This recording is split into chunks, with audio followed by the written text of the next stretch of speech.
প্রথমবারের মতো কোনো সরকার প্রধান এলেন রাষ্ট্রীয় গোয়েন্দা সংস্থা এনএসআই কার্যালয়ে। সেগুনবাগিচায় সংস্থাটির নতুন ভবনের ভিত্তিপ্রস্তর স্থাপন করেন প্রধানমন্ত্রী শেখ হাসিনা। নির্মাণ কাজ শেষ হলে এটিই হবে এনএসআই-এর প্রধান কার্যালয়।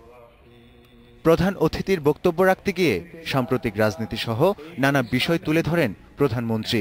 বলেন, মার্কিন কংগ্রেসম্যান আর ভারতের ক্ষমতাসীন দল বিজেপি নিয়ে বিএনপির মিথ্যাচারের কারণে আন্তর্জাতিক বিশ্বে দেশের ভাবমূর্তি নষ্ট হয়েছে।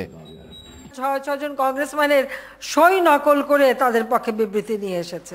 দেশের জন্য, জাতির জন্য কি লজ্জার কথা যে আজকে যে স্টেটমেন্ট তারা দিয়েছে, এই স্টেটমেন্ট বিএনপির বিরুদ্ধে যায়, এটা সত্য, কিন্তু আমি কি করে ভুলবো যে এটা তো আমার দেশ। বিএনপির কারণে, জামাতের কারণে আজকে আমার দেশ আজকে হেয় হচ্ছে, দেশ ছোট হচ্ছে মানুষের কাছে। বাংলাদেশ সব ক্ষেত্রে পাকিস্তানের চেয়ে এগিয়ে থাকায় বিএনপি নেত্রী ধ্বংসাত্মক হয়ে উঠেছেন বলেও মন্তব্য করেন প্রধানমন্ত্রী।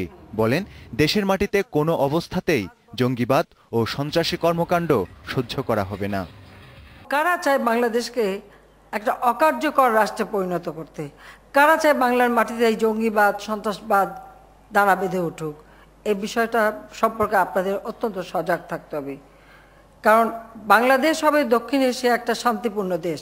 এখানে কোনো ধরনের জঙ্গি তৎপরতা বা কোনো ধরনের অপকর্মকে আমরা কোনো মতেই বরদাস্ত করব না, এবং এ ব্যাপারে গোয়েন্দা সংস্থাকে আরও সচেতন হতে হবে। যুদ্ধাপরাধকে বাংলাদেশের জন্য অভিশাপ উল্লেখ করে প্রধানমন্ত্রী বলেন, যুদ্ধাপরাধীদের বিচার বাংলার মাটিতেই হবে। তানজির মেহেদি, ইন্ডিপেন্ডেন্ট নিউজ, ঢাকা।